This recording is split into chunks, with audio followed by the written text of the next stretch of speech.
From Provo, Utah, this is the Ultimate Final Fantasy Podcast with your hosts, Joseph DeGolier, with your host, and Kaleb Schweiss.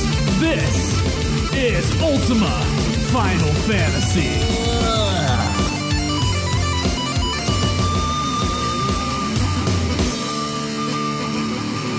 Welcome to another episode of Ultima Final Fantasy, the ultimate Final Fantasy podcast. I'm your host, Kaleb Schweiss. And I am Joseph DeGolier. And today we will be doing another Spotlight episode. I haven't done one in a while. It's very true. We've been talking about wanting to do one on Nobou, but we have this great idea of bringing in musical pieces, so we'll get to that later. Yeah, and the thread I put up for that, yeah, kind of died, so. It's true. That's kind of disappointing, huh? Yeah.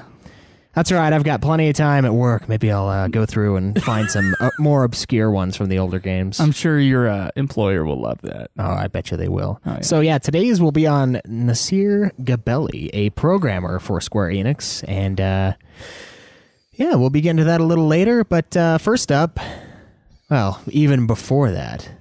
Even before what? Even before we talk about where we are on 13, make sure you subscribe to us on YouTube. It's youtube.com/Ultima Final Fantasy. Follow us on Twitter. It's at UFF Podcast. Like our wonderful Facebook page, facebook.com/Ultima Final Fantasy. Support us on Patreon. We've had a nice influx of people, and we're going to be looking into programming a new site. We recently hit another one of our goals for that, and we're kind of looking at what to do with that. So yeah. Okay, here's the first thing I found. On our WordPress.com site, there is a thing that allows us to take our site and put it onto a private server using WordPress.org. That service costs $179 just to move the site to a privately hosted thing where we can manipulate the site much more. Oh, that's good progress then. So $179. All right. So once we can move it over, I mean, we can look into different WordPress plugins like my own site, josephdegolier.com, where I could, in fact, if I figured out how to use all the tools, I could do everything that we want to do using the WordPress and tools and all the other stuff, but it has to be hosted on something else. It can't be hosted on WordPress.com, which is very blog centric. Right. Yeah. All right. So we'll look into doing that. But yeah, we just barely hit that goal, and we're going to be moving forward on that. And then also follow us on Twitch. I'm usually playing Final Fantasy 13. I will be for the rest of the month. Got a lot of grinding and how's that going? Fun stuff to do. Pretty well for me. But yeah, that's twitch.tv/Ultima Final Fantasy, and you can find all of this and much more at ultimafinalfantasy.com, and join our forums as well. ultimafinalfantasy.com for the next couple of months might be down every once in a while. Yeah, we'll see what we're going to be doing. But ultimafinalfantasy.boards.net shall be open until we close it. Yeah, and we'll try to find a way we'll to let you know. Carry over the levels, because I don't think we can. We can't carry over the post. That's I don't impossible. think we can carry anything over. Ah, damn it. I'm afraid, because we're using boards.net. Yeah. I don't think they have a plugin that I can put into another website privately. I don't think so either. Most of the time with forum-based things, they're pretty much gone. But I know with the DreamHost stuff that I have for josephdegolier.com, I can do that. So I might just mess with my own site to see what I can do to the Final Fantasy site and then move it over. All right, fair enough. So speaking of Final Fantasy, where are you in 13? Well, I just asked you where you were in 13. Well, I'm asking you. Okay, so I don't want to talk about this. This is... Is this painful for you? This is painful. Too soon, even? So for a month and a half now, I have been attempting my best and have been looking forward to the platinum that I wish to earn in Final Fantasy 13. Okay. Unfortunately, that has now been made completely impossible. That ship has sailed, so to speak? The ship has sailed. Or sold, as it were. Here's what happened. This is the dumbest thing. No, probably not the dumbest thing. I'm not sure what that would be, but it's definitely one of the dumbest things I've done in the Final Fantasy games. I thought that the Lore Master trophy was only for weapons. And I had been told that the Platinum for 13 was not missable. In other words, every single item you could get, no matter what. Right? True. Unless. Now, I only thought it was for weapons, right? So I took one day out, like I don't know how many days ago that was, like maybe a week ago. And I was leveling up all of Lightning's weapons to their tier 2 status. And I was leveling up, I was trying to level up one of them to tier 3, but of course that cost tons of gil. Yeah. Gil is hard to come by in Final Fantasy 13. The only way you can really get gil, with the exception of occasionally finding 1,000 gil in a treasure chest, you have to sell the little items that you get at the end of battles. And mostly that's just the upgrading parts, the stuff that, helps you upgrade the weapons. But there's only a couple that are really useful. So it's kind of like, get the sturdy bones, get the superconductor, sell all the rest, right? Yeah, I suppose. And I did that. But, of course, I was getting impatient with the amount of gil I was getting, and I'm like, I don't want to go get the other stuff. And then I saw this giant page of accessories, where each accessory was selling for at least 1,000 gil. And so I sold... I optimized all my characters, and I said, fuck the accessories. And I sold them all. Fuck you. Fuck you. I sold every single accessory and didn't blink an eye and kept playing the game, including saving over whatever my previous file was. Man, we are notorious about that, by now, the way. Enter 2 days ago. Some viewers on Twitch actually probably heard me in the background cursing. 2 days ago, right before class, I was in this classroom where we have a bunch of computers, and I was just waiting around, and I was thinking, okay, I really have to get this platinum stuff done. I'm going to look at a guide real quick and just overview it and come up with a game plan. Okay. And I was looking through, and I read the Lore Master description that said, not only do you have to upgrade all the weapons and have to have every weapon in your inventory at least once, which I did. Well, not really, but I did all the way up to tier 2 for Lightning at least. And that stuff I was ready for. The other thing was you had to have every single accessory also. Not just weapons, but accessories. And so I had sold a shit ton of accessories. And then, and I was like, smacking myself in the head, and then I kept on reading. And then it said, you cannot sell your accessories. Most of them you can get back, except for the elemental rings. Most especially the aqua ring, which has screwed some people out of a platinum. That's what the poster put. And I was like, oh no.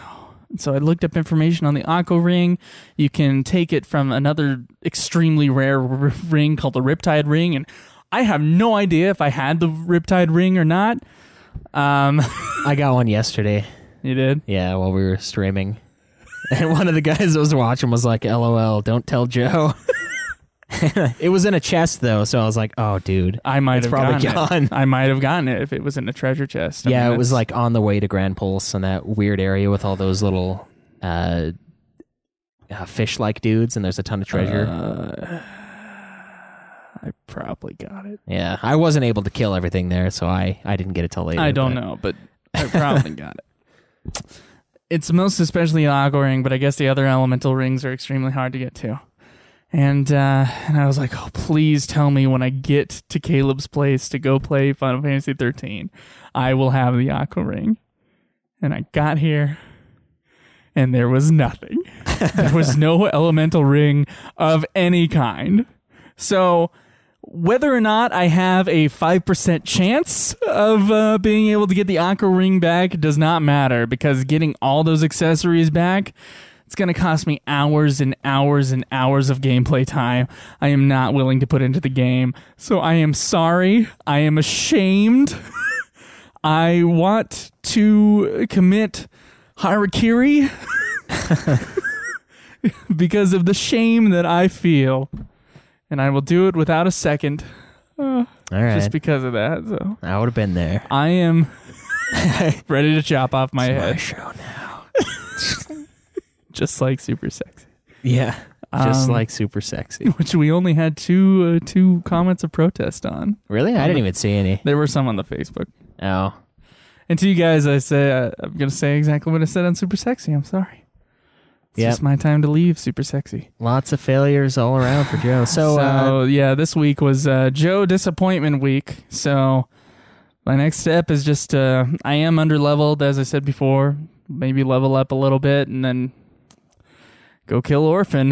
yeah. Are you going to try to get the other trophies, or are you just not even going to worry about it? If I ever want to get the trophies again, I have to replay the game again. True. You could get I have to all but replay the one. game anyway if I were to want to do that.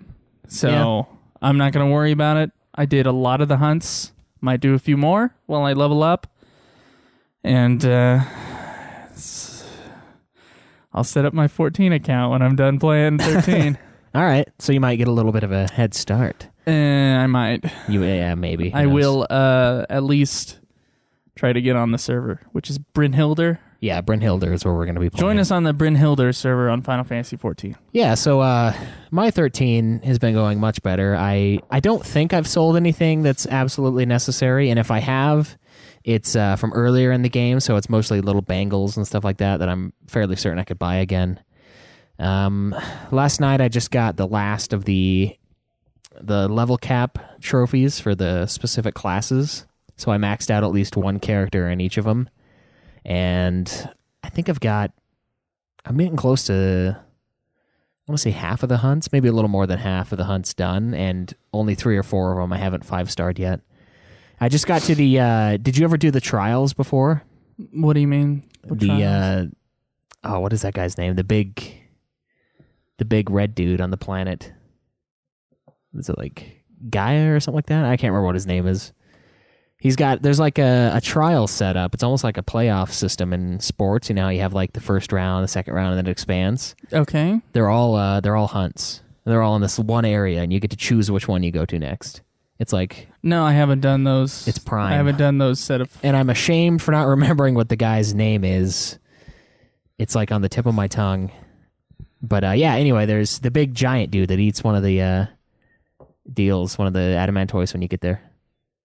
Yeah, nothing's coming to mind, so this is all trials. Yeah, and it's really cool. There's like 20 or so of them in there, and you get to the point where you can choose one of 3. And so I'm going to go through and hammer those out. And once you complete all of those, you can then take on the final Titans trials. That's what it is. Thank you, Gabrant, on the stream. Once you take those out, I can go fight the 64th hunt, and that's when you get the Golden Watch, which... reduces it either reduces the amount of time or adds, I think it adds time to your battle timer to get 5 stars. So once I get that, okay, yeah, that's awesome. Yeah, I'm just going to kind of blow through the ones I'm in, not worry too much about 5-starring them, even though I already have been. But from now on, I'm going to just blow through them and then go do that one and then come back and finish them up. All right. Because I'm kind of getting up there in levels. I mean, it's going to take a while longer to max everything out. But once you max everything out, I mean, it should be a cakewalk, most of those hunts. Yeah. To 5-star. They would be, yeah. And I mean, even some of them I've been 5-starring anyway, so. Have you just been adamantoid grinding? I've been adamantoid grinding in between hunts. So okay. Like when I get the... mix it up a little bit. Yeah, when I get the 3 TP or whatever it is to do the summon, that's when I go and fight an adamantoid, and then I kind of go off and do a few more of the hunts just to kind of gain the points to do this summon, and then do the summon trick where you knock over the adamantoid and dispel him and cast death on him till he dies. And that's a great way to get 60,000 CP. It's amazing, but it's still going to take forever. Did you look through and see exactly how many more CP you need? No, I still have like zeros on some of my early classes. Oh. Yeah, I've got to max out the whole thing. Ooh. Yes. And you went and beat the game finally and then went back, right? I did. Yeah, I went and beat the game. I think I got a 3-star in Orphan, the final form. It's fast. It was a really fast fight. I was like, oh yeah, I 5-starred that. And then I get out and I was like, geez. Was it going to be like a minute? But I 5-starred him the first time, as I said before. Nice. And of course, my game time was like 62 hours. So I must have been doing a lot. Yeah, that's a lot. Yeah, I was at 52, I think. Of course, I remember I would always max up all my stuff at the end of each chapter. Like so you'd stay and grind for... Yeah. That's a good idea, actually. I used to do that. You used to be grindy, huh? Well, the first time I played FF13, but this time around, I mean, I got through the story stuff so quickly. I mean, it was 32 hours, and I got to the main guy because I just skipped all the hunts. Yeah. I grinded for a few hours on Pulse and was strong enough to get through chapter 12 just fine. Chapter 13 is another story. Chapter 13 is sick. Yeah. So, but yeah, so I've got a couple more weeks to do the platinum, so I've really got to crack down and hit it up. But I think I could probably do it. I just need to not do anything else, not see anybody, just kind of sit in front of the computer and play 13. So that's what the listeners want you to do. It's true. I'm on Twitch, guys. Come hang out. Please. It's a lot of fun. Yeah, give me something. I need human connection, even if it's via text box. That works, right? Yeah. If it works, it works. Shall we get to the news, Schweiss? Yeah, we'll get to some news. News.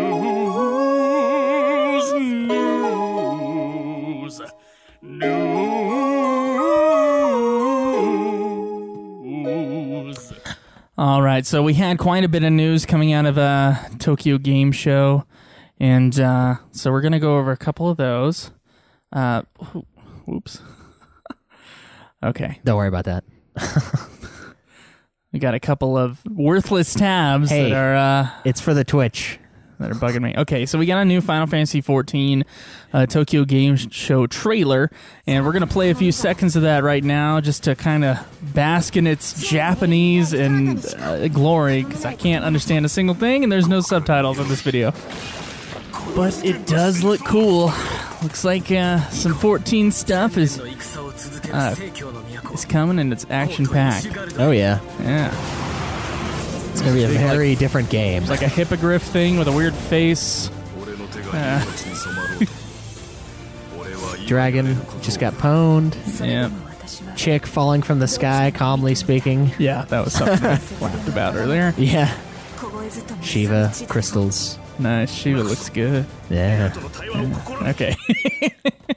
So, fun Sweet. stuff for those Final Fantasy XIV fans. I'm not sure what information has been revealed in that trailer, but I'm sure we'll find out some more in the next coming weeks. This one makes me sad. This one makes you sad, but you never did anything with this thing. Final Fantasy VII G-Bike is to end service in December, so I guess it just wasn't that successful. Lasted just over a year. Wow. Let's see. So, although we were pushing forward with discussions until now, we've come to a conclusion that from here it will be difficult to provide a service that will satisfy our users. So today we have decided to end service. So Final Fantasy VII G-Bike, a complete and utter failure. So if you want to review the G-Bike, do it now. The mobile game, it's time. Yeah. And speaking of mobile games, we do have a trailer for that. Remember that Final Fantasy XI thing where they were going to put out extra Final Fantasy XI games? Yeah, on the little mobile one. Yeah, some mobile FF11 type games. We got one here for Final Fantasy XI Grandmasters. I can't really say much about this trailer. It's just kind of an iPhone trailer with some stills. With still images. There is some video later on of airships and warriors fighting a behemoth and getting their ass kicked. Yeah. But I'm sure they win in the end. Oh, naturally. So, Final Fantasy XI Grandmasters. It's coming to a phone near you, Japanese people.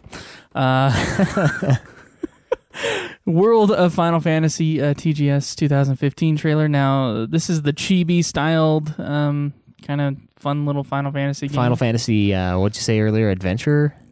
No. World of Final Fantasy. Yeah, but this one's the remake of... No, it's not. Which one's the one that you were talking about? That's Final Fantasy Adventure we talked about last week. We announced that there was a Final Fantasy Adventure. Oh, it's a remake of one of the Mana games, and right. Okay, I got you. It's just a remake. There's way too many of these random ones. Something of Final Fantasy. Yeah, something Final Fantasy. Final Fantasy blank. Yeah. Okay, well, let's watch a few seconds of this trailer. This one's really weird. It has lightning and cloud, I think. Is that who this is supposed to be? I don't. Oh, that's lightning. See? Okay. That's lightning. She's standing before a mirror or a mirage. And I guess they go through the mirage. This lightning doesn't act like lightning at all. Oh, maybe she finally got some by the end. A little more calm. I guess we'll find out when we finish the 13 trilogy later on. Yeah. So it's just the chibi characters going through random environments and... Psychopath Cactar. He's the conductor on the... on the train. On the train. I hope he has like a German voice in the American version. Vase tickets. So yeah, a little cutesy PS4 game that... looks good, I guess. Graphically. I'm not that excited for it, but... Oh, you don't want the adorable little chibis running around? I don't understand chibi. I mean, we were all here when I found out what chibi was, and... you weren't impressed? I'm not that impressed by chibi. Well, it's better. It's a step up from the overweightness of the Final Fantasy III guys in our version that we played. With their pot bellies. And the pot bellies and the peg legs? Peg legs, yeah. They're looking for the white whales. Much to Gammon Stark's dismay. He wants the peg leg 6. So any of you guys who were hearing the rumors of Kingdom Hearts HD 2.8 Final Chapter Prologue, it is coming to the PS4 system, and there's a new trailer out for that. But, there's so much news here, I'm going to kind of skip around with that. This is something I was really surprised by. Final Fantasy Agito Plus... which I kind of thought was going to come to the States, but I guess not. For the PS Vita has been canceled, and they gave no reason why. Wow. Final Fantasy Agito Plus has been canceled. It looks like me and you, Schweiss, shall never play an Agito game. Insert disappointed sound here. That was supposed to be what was it? Same universe as Type 0? It's like a sequel. It's like a remake of Agito, and it's like Agito is like a prequel or sequel to Type 0. I don't know. It gets really confusing. Yeah, we had a big argument with Caleb Craig one time about it, and he got super mad. Okay. We were totally right. So another smartphone game, Final Fantasy Brave Exvius, got a new trailer, and looks like it's got some artwork by Amano. Ooh. And the 3 new characters are Rain, Lastwell, and Fina. And if you want to look at the trailer, of course, it's up. Some text. I think we do get to see some gameplay here, though. It looks like classic Final Fantasy gameplay, just, a little bit more dazzling. Oh, yeah. Some crystal. Oh, wow, he's moving fast. Oh, yeah. He's got a run function. Oh, thank God. We haven't had those in a few games. Yeah, just the standard movement. Cool, I suppose. Yeah. So that looks good, I think. Yeah, it doesn't look bad for mobile. And, of course, our last piece of news, and Schweiss has not seen this trailer. Nope. This will be brand new to him. There has been a new Final Fantasy 15 Dawn 2.0 trailer released. Right. And it's just another story trailer like we got last time, where it just takes a little glimpse of what happened in the past and brings it forward to us. I'm excited. Square Enix, of course. 15 years ago. All right, got some guys in armor with guns. Is that Luna Freya? I think that's her name, right? It's something like that, yeah. So bad flashbacks to some night that was horrible. Whoa. With looks extra rapey here. Either suggested violence or suggested rape. It's pretty dark. Yeah. Noctis being all Noctis-y. Leaning up against a car there. Good old dramatic rain. Oh, some more hug. Yeah. Kid hugging his father. There we go. That's what we need. Hug, too. Yep. Game looks amazing. And it looks like it's Noctis remembering that night. Oh, and their journey began from there, I guess. Oh, so here's the big thing. It's coming up right after Lunafreya sweeps the soldiers away and walks forward. Here it is. Come on. Come on. I know you're coming. Come on. There it is. Coming 2016, huh? Yep. Fucking G's. And we missed that by what? Like a week? Well, that was your guess. It was late 2016. Yeah, I was thinking worldwide holiday. But sometimes well, 2016 for at least the Japanese version. Ooh, get some Slayer. It's not guaranteeing whether or not it's the U.S. release will U.S. release. So true. I don't actually want me to be right because the earlier it is, the better. But I still feel like that's. You think it's going to be holiday for it? Yeah. They're going to finally do one at the same time? I think you're probably right. But if I'm right, I'll be happy. Well, in one sense. We'll get a few more spin-off games in before we hit to play 15. That's true. It's not the worst thing in the world. I mean, depending on where we're at in the spin-off games, of course.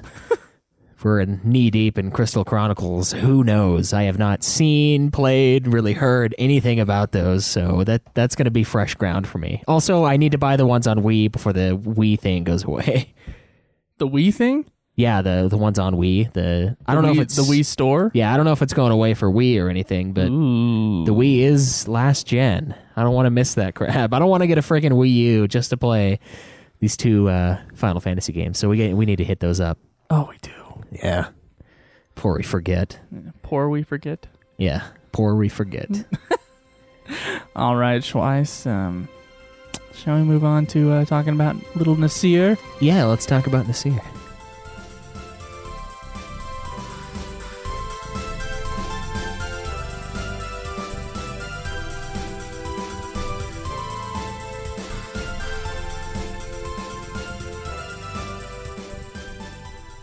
Nasir Gebelli. Is that how you pronounce his name? I don't know. He's Persian, so. Oh, is he Persian? Well, his name is Persian, but he's Iranian. Wow, I was wrong last night. Yeah, that's what I thought too. I thought he was Italian or Japanese, with an Italian name or something. So he is the sole programmer for Final Fantasy 1 through 3, as we know. Right. And which is an amazing feat considering how large those games are. True, yeah. And he was born in what did I just say? Iran? Yeah, he was born in Iran and he moved to the United States to program. I mean, he wanted to come to school. How old was he, do you know? I didn't actually say. Not very old, I would assume, because he's not too old now. They were all really young when they first got into Square, so. Okay. But yeah, so he was a programmer for Square Enix, who was part of the Dream Team, or the A-Team, as Square calls it, along with Nobou Uematsu, Yoshitaka Amano, and the Gooch himself, to create Final Fantasy. But, as expected, that is not the first project that Nasir took on at Square, or was it his first project, period? Okay. So in 1980, he started a company after graduating studying computer science in the U.S. In the U.S., yes, he started a company called Sirius Software with a guy named Jerry Jewell. That's an amazing name. Yeah, it's Jerry. If you're out there. So while Gibelli or Gebelli, whatever his name is, we'll call him Gibelli because that's what we've been calling him for forever. Right. While he was within Sirius, he made a ton of strides. I mean, he was really making a name for himself. He was creating advanced graphics for the Apple II, which we know is not super advanced. And his very first project was a program called EasyDraw, which was a logo and character creation program that he ended up using later in his career to create images for his games. Okay. and he began within Sirius. He began developing a reputation for being a really quick programmer. There was even one year where he came out with a game once a month. It was 12 games in 1 year.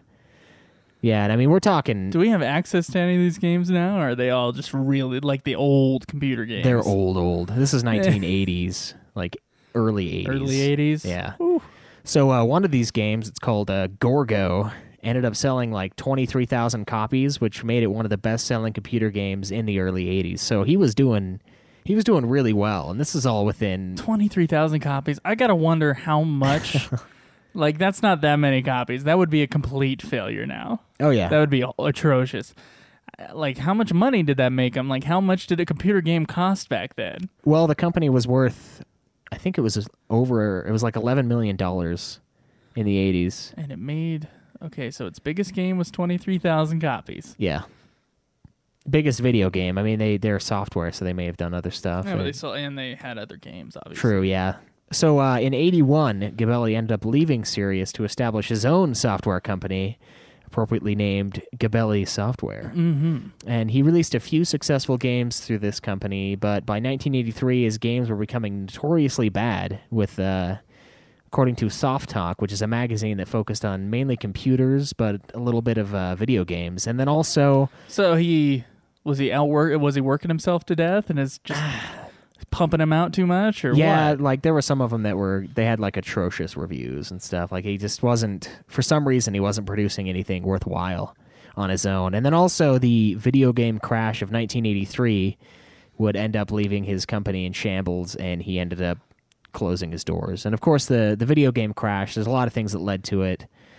Most of it was a flood of the market with like a ton of different home consoles. Like there wasn't the big three. It was the Atari, and the Atari died around then, didn't it? Yeah, that's when the Atari went out, is during this thing, because there were all these companies just throwing their own consoles out there, and then people doubted the longevity of any of the consoles because the strides that were being made with PCs at the time. Okay. So, I mean, it's kind of an ongoing thing. Like, even now, people are like... The PC versus console thing has been going on for years and years. Yeah, you know? So, I mean, this is where it really made a huge crunch on the market, and he ended up closing down his own gaming company because of the huge crunch, so... Oh, good.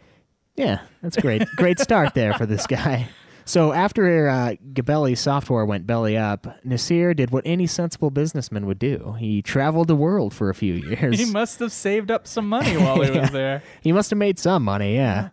He would eventually resurface in 1986 when he went to visit a friend, Doug Carlston, who owns Broderbund. This is the company that originally did the Carmen Sandiego games. Wow, cool. Yeah, they also went out of business too. But well, yeah, eventually. Yeah, Carlston came to Gibelli and told him about the rising power of the NES. So this is kind of coming out of that drought.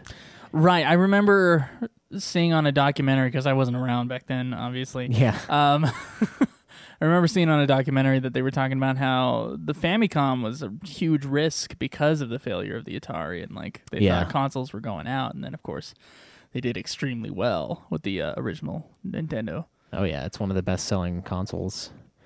So yeah, he told him about the NES, and then suggested that he program for it because he's had programming experience for consoles as it was. And he made a game a month at one point, apparently. Yeah, so I mean, why not? So he was obviously interested, and ended up going on a nice road trip with old Doug to Japan, where he would meet up with one of Doug's... I don't think they took a road.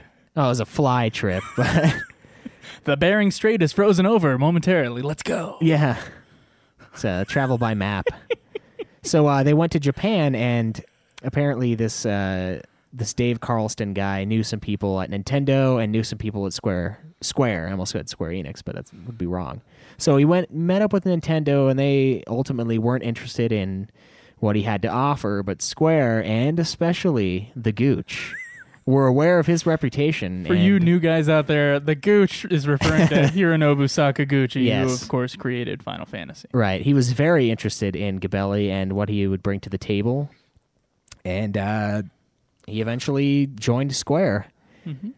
And that was the forming of that team that created Final Fantasy was basically what led to the separation of Square from the parent company, Denjusha. Denjusha, yeah. Okay. So I didn't know that, and I did the write-up on the history of Square, so I wasn't up there. So Gibelli's first game with Square would be 3D World Runner for the NES. This was a forward-scrolling third-person action game, and it was one of the first stereoscopic 3D games, which kind of gives it, obviously, a more 3D feel. Yeah, no shit. When Nintendo went really crazy with like the little glove stuff and things along those lines that were kind of pretty cool, but at the same time, well, they were pushing the technology. They were definitely pushing it. You could tell where Nintendo was wanting to head when the Wii came out, you know. So he would then program Rad Racer and then its sequel later in 1990. Nice. So now that he's got a few games under his belt, Gibelli, Sakaguchi, Uematsu, and Amano began to produce Final Fantasy, which of course would be later released in 1987. It featured numerous unique features such as the character creation system, classes, and obviously the ever-famous, way better than the old battle system, the side-by-side as opposed to the first-person. Oh, the first-person of Dragon Quest? Yeah, I hate the way it looks. So Gibelli and this team, they didn't miss a single beat and went on to create Final Fantasy II a year later. Yeah, 1 day less than a year it was released, remember? 1 day less than a year. It was crazy. This guy, Gibelli, sole programmer, as far as we know, on these first 3 Final Fantasy games. Yeah. I'm wondering what his typing speed is. Like, how many words per minute does this guy do? It's got to be crazy. It's not even like just typing out, words. It's not typing out code. It's not crap. typing out Iranian or even English for this man. It is code. So it's like this guy is he's quick on his hands. Oh yeah. He was definitely part of the pump him out. He's got nimble fingers. Whoa. So I know. Yeah, you and Gibelli go back. Well, he's got a lot of experience. Anyway, they created Final Fantasy II 1 day less than a year later. Mm-hmm. And, this game, obviously, as we've discussed, they have a lot more in the way of storyline and, the tragedy behind the game. You feel a little more for the characters. Yeah, and also it's got a more in-depth story than FF1. Right, and that's why we ranked it above it. And it also replaced the traditional leveling system that the first one brought us with the activity-based progression system, which would later go into influence the Saga, Grandia, FF4, and Elder Scrolls series. Now, much better later on. The copycats are much better? Yes. Okay. Yeah, it was poorly utilized. But it was very interesting. I mean, It kind of makes sense. You use the bow a lot, you get better with the bow. But the problem, there's a lot of problems. But, he, programmed all of that in, and Final Fantasy II, if you remember, also had this innovative dialogue system where certain keywords would be memorized and you'd use them during conversations with the NPCs. I remember that now. That's reaching back. It's kind of weird because no other game in the series thus far has really had anything like that. I mean maybe a little bit in 12. They'll highlight specialized text, but no, nothing quite like FF2's. Yeah, it's pretty different. Yeah.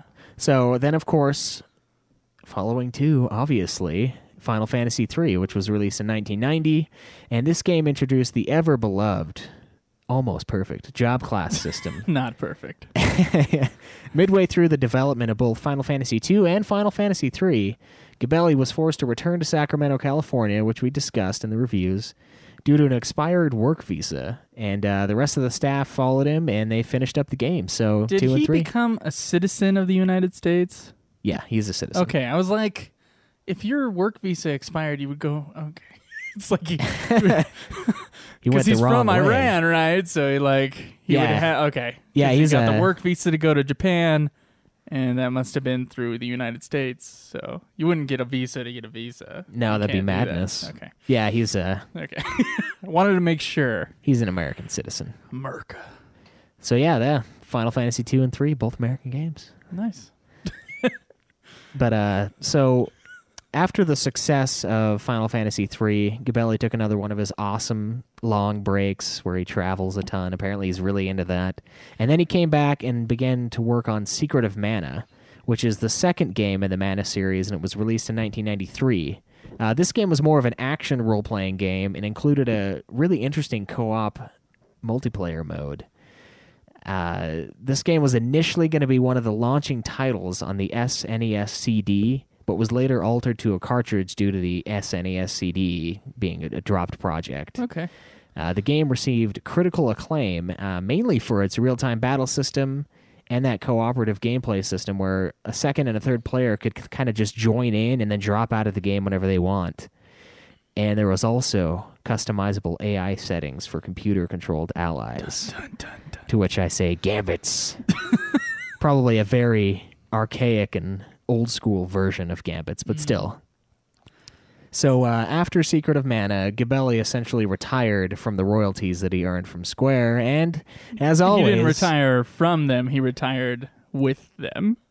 Yeah, yes. He wasn't like, screw these royalties. Yeah, he retired from, and with, I guess, the royalties that he earned from the Square games he created and traveled all over the place, because that's what he does. And apparently later he attempted John Romero, who is the co-founder of id Software.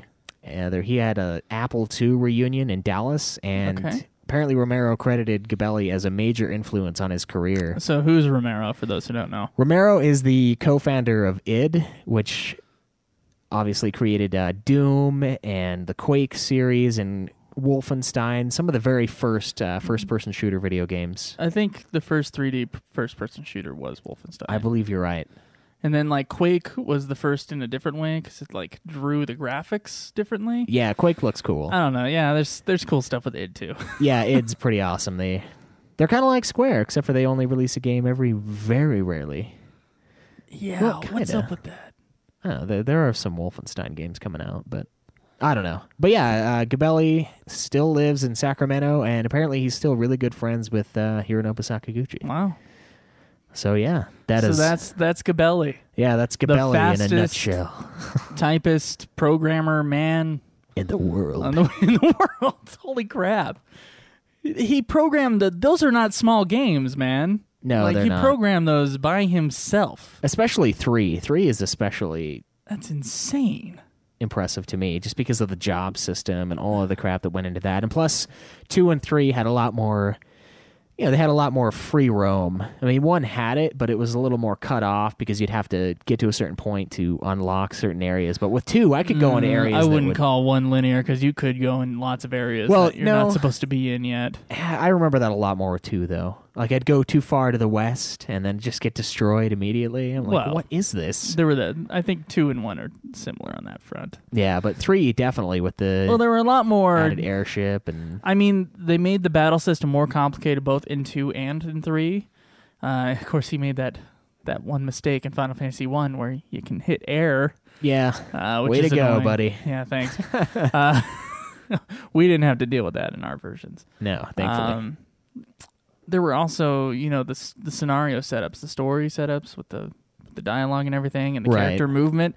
They got more and more complicated as it went along. Right, yeah. And I mean, some of the stuff, even in FF1, is fairly impressive. He must be still getting royalties from FF1, like on the Android and shit. He's probably still getting paid, yeah. That's insane. This guy's probably made for life. Oh, man.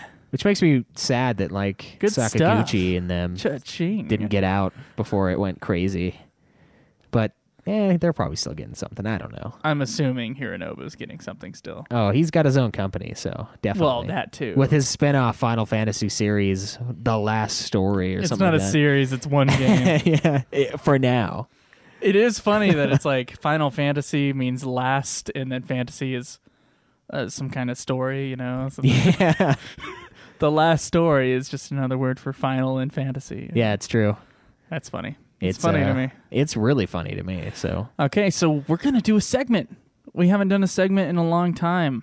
We need to make up some new segments. Someone gave us the idea on our forum, and I'm not sure who to credit because I can't remember honestly. Right I think it's Pixel for the FF16 thing. Yeah, I think where it was we should Pixel just do Edge. a kind of slightly humorous small segment where we just come up with FF16 predictions. You know, that'd be interesting to see how close we are. That's something we should look into. That'd be fun. Maybe we should do that next So week. which one are we going to do then? Because I know we're going to do questions. Oh, we're going to spot some Final Fantasy. It's called Spot the FF. It's number 5 on the board. There you go. Oh.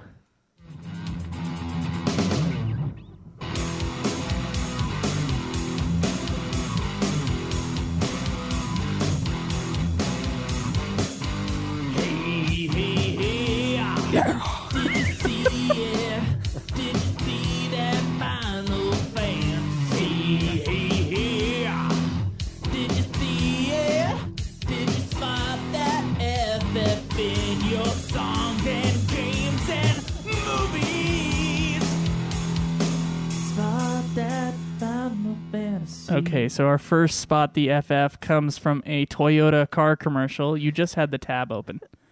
Oh. There you go. This one comes from Dope Throne, who didn't really post on our forum very much, but we thank you for this Spot the FF. He says, saw this on the Reddit in the morning, didn't see it on the forums here, thought you guys may appreciate it. So let's watch this Toyota thing and see what it has to do with Final Fantasy. All right. So it's 2015. Wow. Okay, so it's the 2015 Toyota Aqua X Urban CM Japan, which is the Toyota Prius C, so you can look that up on YouTube.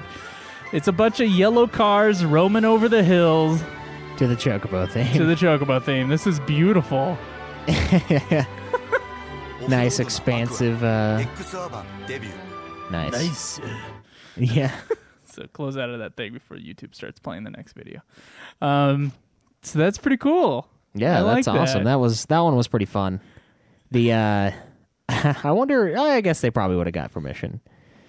Yeah, they definitely got permission to use that music. As we discussed, though, the Chocobo was taken from the Choco Ball, which still disturbs me to this day. Chocobo! I get a good laugh about it whenever I think about it. That Chocoball commercial and how disturbing it was to me. Right. So yeah, thanks for that submission. That was good. Thank you.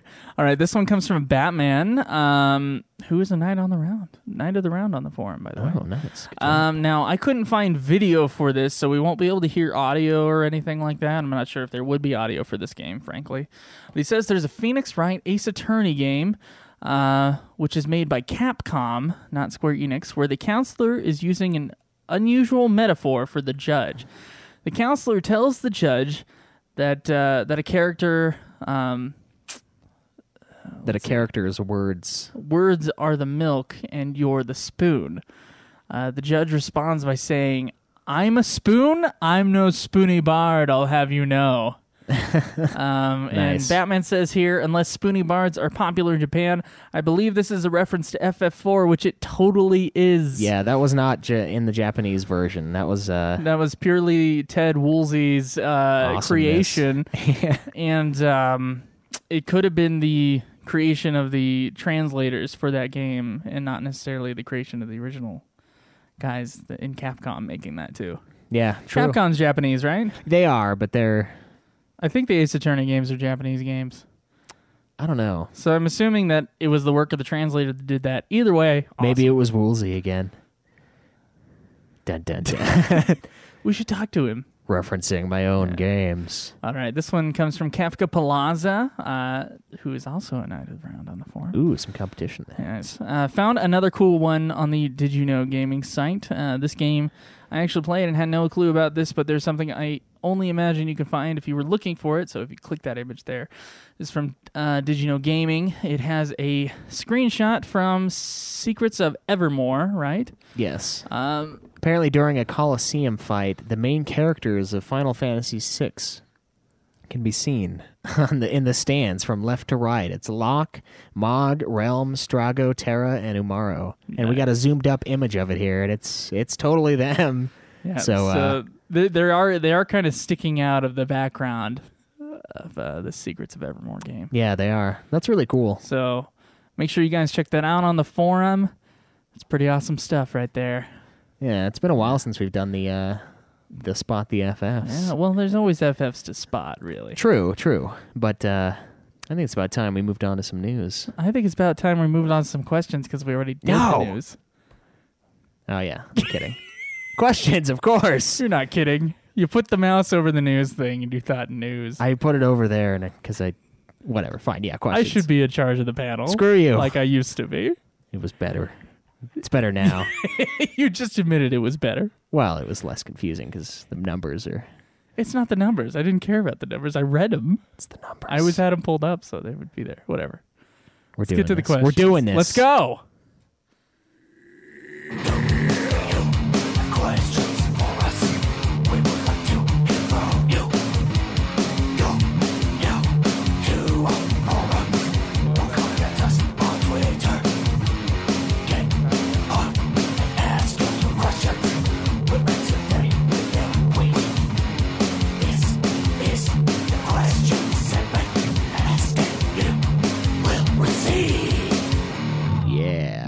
All right, Schweiss, let's look at our first question there. This was posted in the wrong part of the forum, but we thought it was probably a question to us. Yeah. This is from Gil Hodrin, who's a new forum member, a warrior on the forum. Nice. It's a good class for the first game. All right, so it says, my first Final Fantasy was FF2, a.k.a. FF4. It's FF4, okay? Let's just settle this. No need to say FF2 means FF4. Yeah. It's just FF4. Get the 2 out of your head. Everybody who's listening to this podcast. just do it. It'll be better in the long run. Better for everybody. All right. On the Super Nintendo when I was a kid. So naturally, I love paladins and everything about them since. My question is, what is your favorite FF class / job? And what would you be in real life? Well, my favorite job is going to have to be the samurai from 5 because of Giltos and how ridiculously overpowered it is. Okay. Which one would I want to be in real life? Would you want to throw money at things? No. Throw money at problems? Yeah. No, that doesn't work. I would probably... I don't know. I think it'd be really cool to be a black mage. Because the thing is like, if you had the ability to cast and you had magic, I mean... you could still work out and be nice and fit, but then you could just zap somebody or flame them or cast meteos from the sky. Are you just saying that out of you not wanting to work out?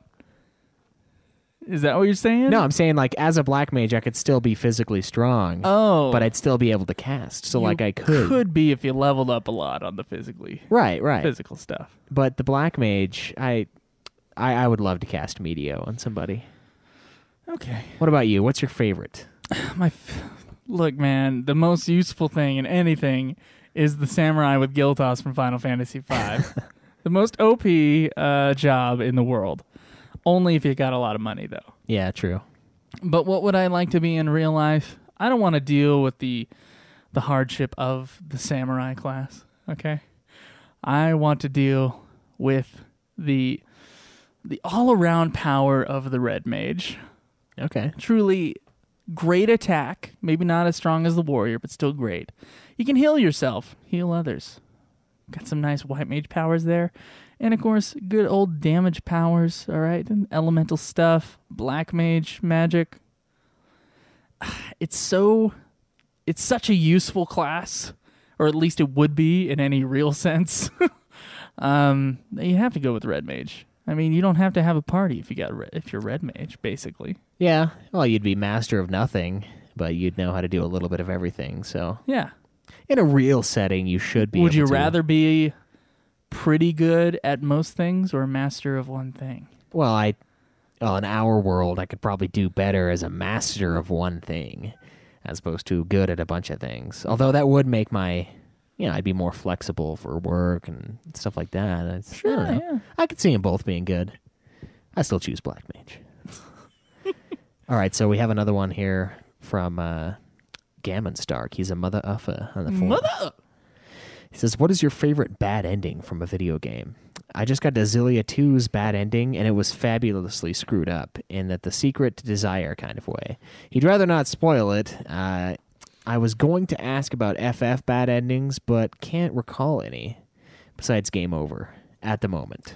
Well, I think FF10-2 has a couple different endings. Yeah. One where Titus does not return and one where Titus does return, I believe. Yeah, 100%ing it. Yeah.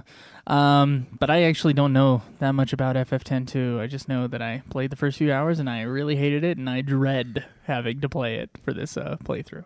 Yeah? A game whose ending really pissed me off at the time was Halo 2's ending, which of course is this, you go through this incredible journey, and then all the enemies are down below, and the guy's like, let's finish the fight. And then the freaking game ends. You don't actually finish the freaking fight. I guess it's just like, wait till Halo 3. Yeah. And that's what the end of Halo 2 does. So that was really annoying, and I really hated that. That's really the... But I hated it and loved it at the same time, because like a cliffhanger is kind of fun.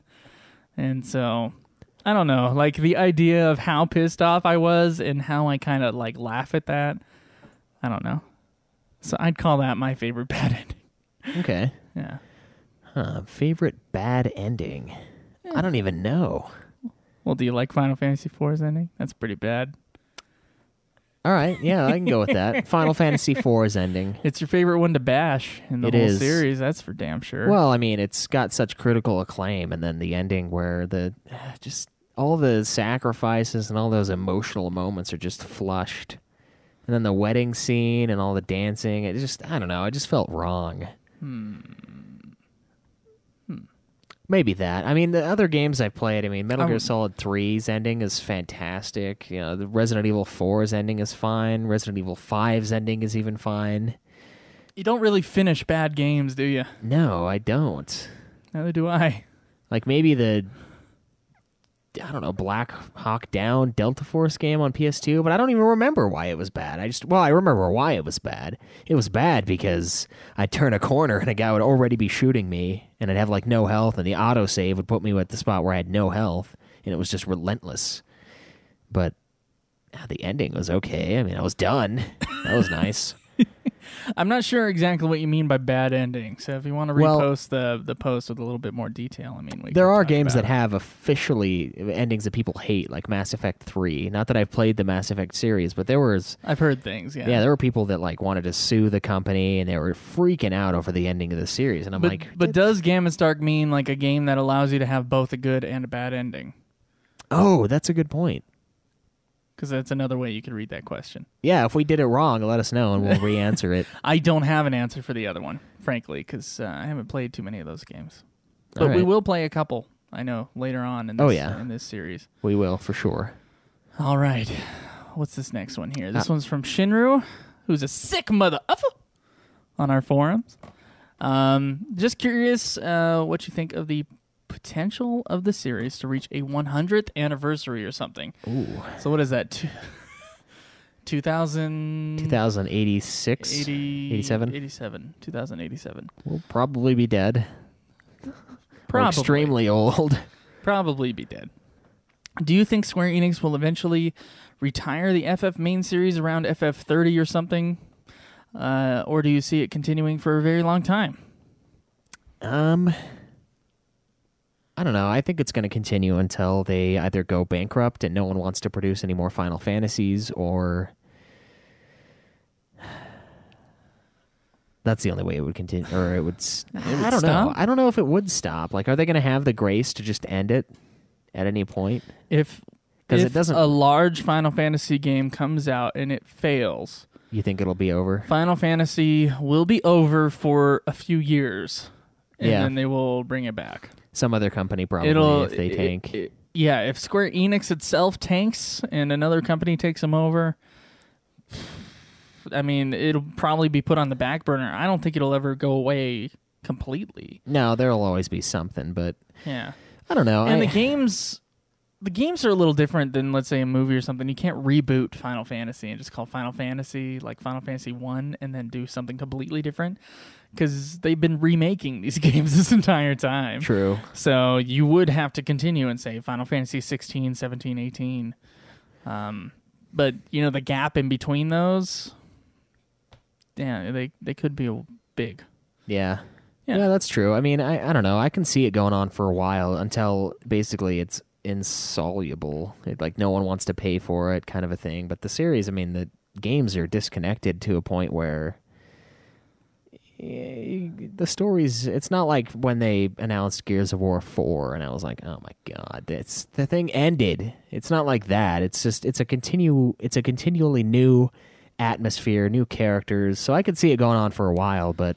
What's another series of media that Japanese have put out in the last century that has never ended? Oh, wait, there's a shitload.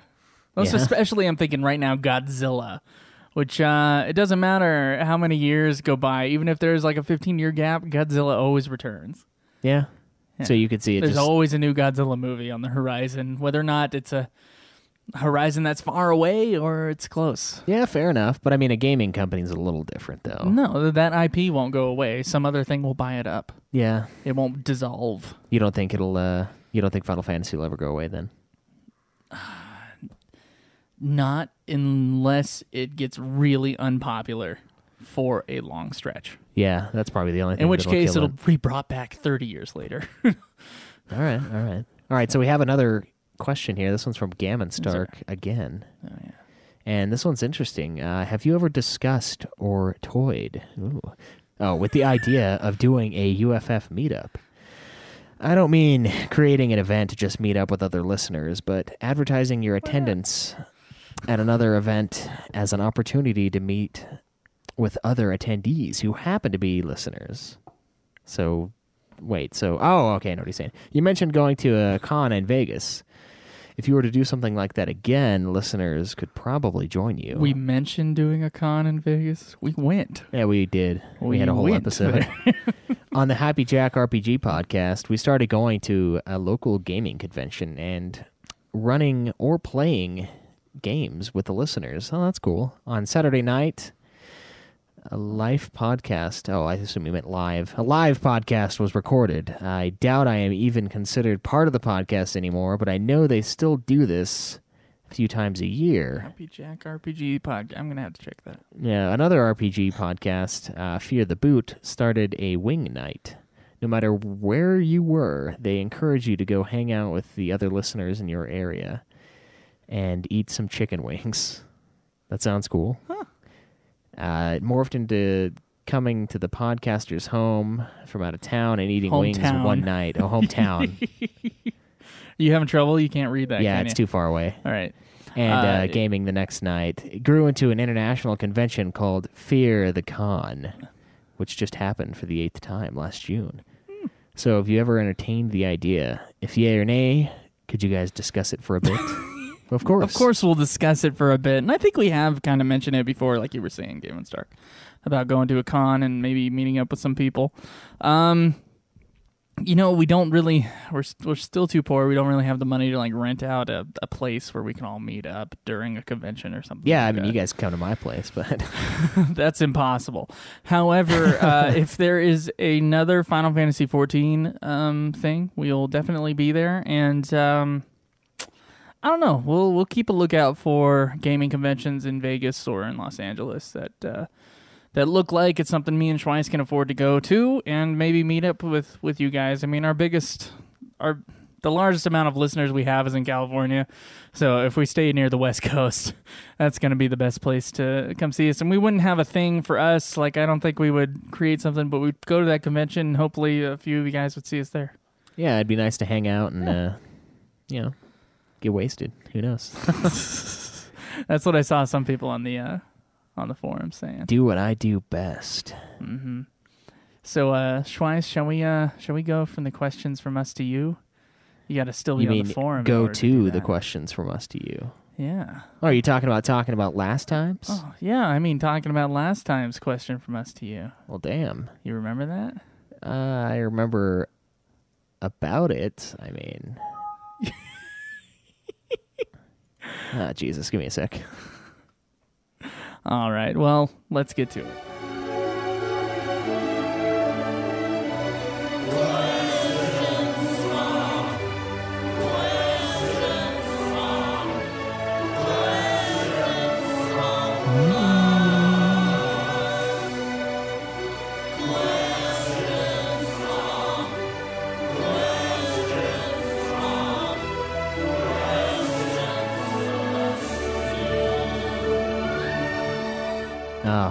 I love that ending note.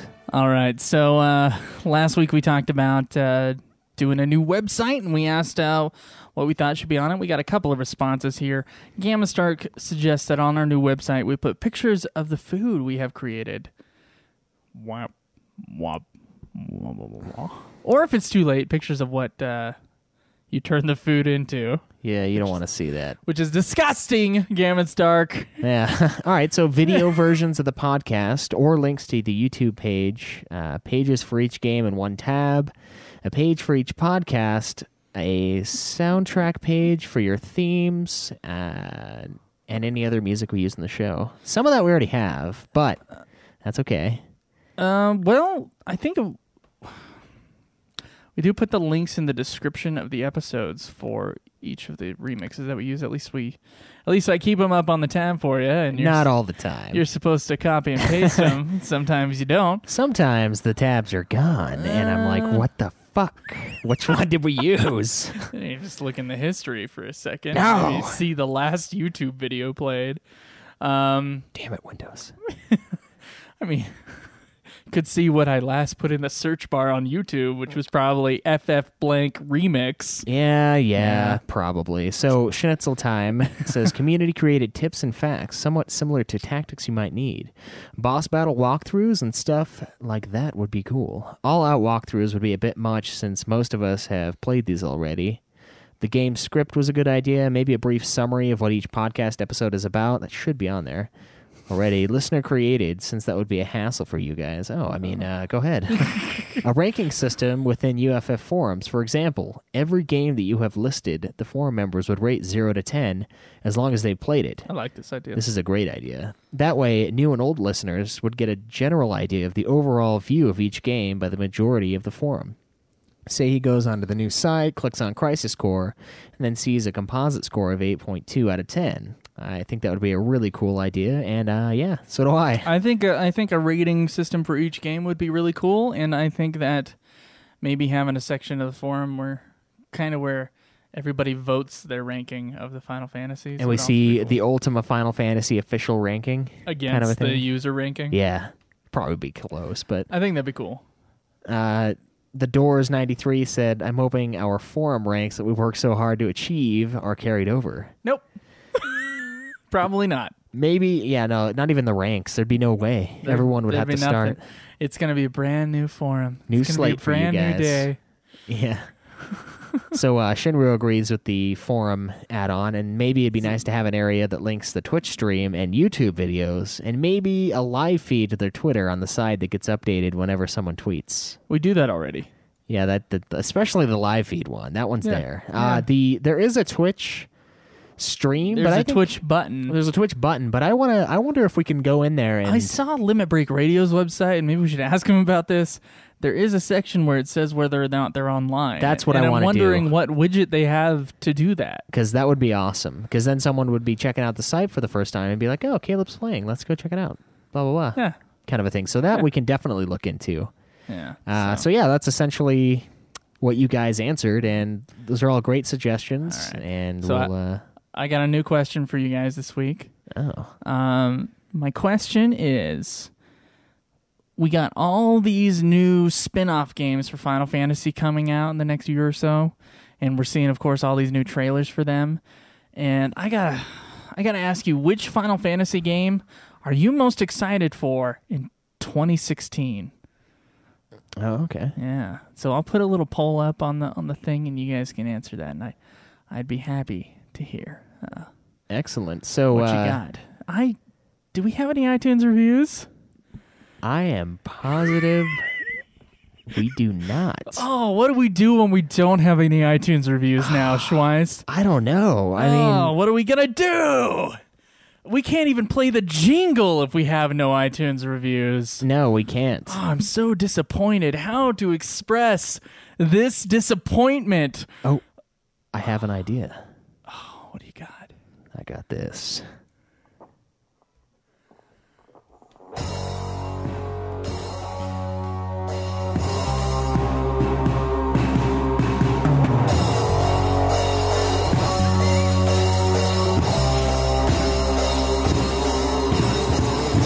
This is what happens.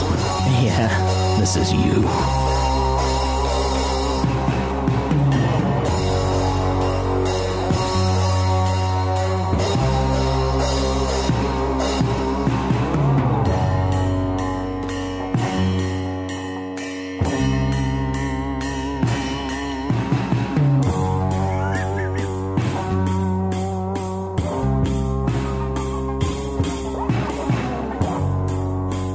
What is this on the screen before me?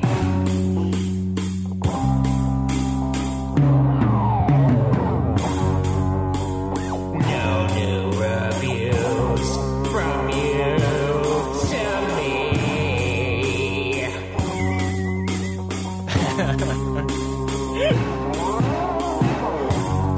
Look at other shows. No new episodes.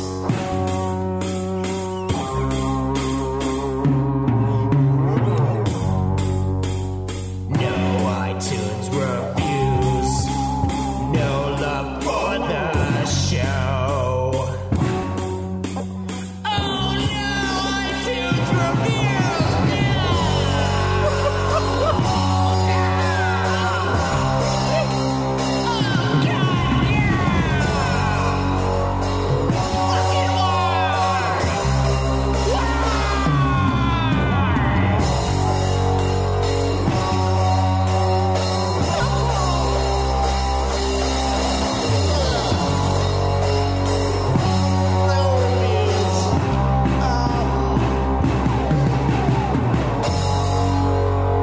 You did this to us.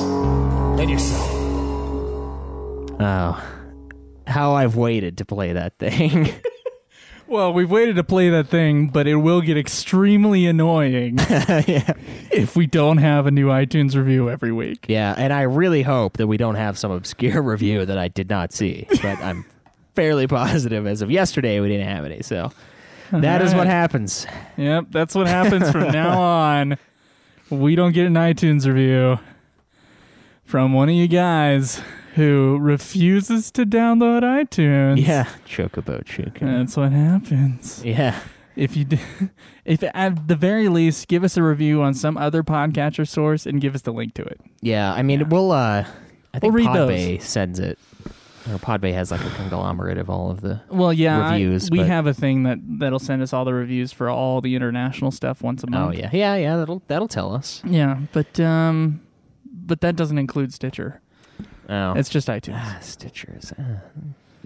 Well, I hate Stitcher, so if you're on Stitcher, I'm sorry. Yeah, it's like messed up versions of our show, Yeah. so please. Yeah, they like to cut our quality in half, so screw them. That's what I don't like about them. Yeah.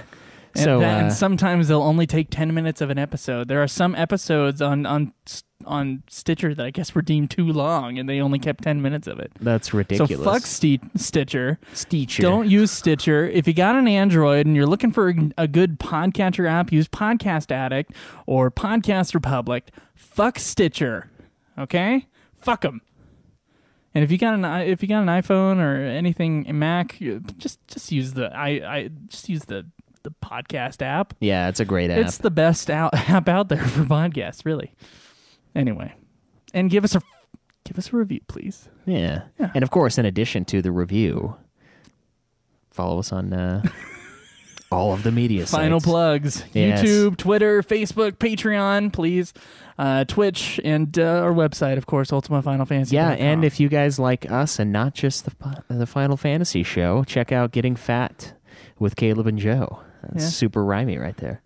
And, of course, super sexy swinging fan fiction with Jake and I now instead of Joe. And, yeah. You just dropped a bomb on those people that couldn't handle the last 9 episodes of Super Sexy. Yeah, Joe retired, so. I have retired from Super Sexy Swinging Fan Fiction. A full explanation is on that show. Yep, so check that out if you haven't already. And, I don't know, you got any final words, Joe? Oh, well, what do they need to enjoy? I think they need to enjoy the grind. The grind, huh? Yeah. It's that thing you do when you don't sell all your accessories. Fuck you.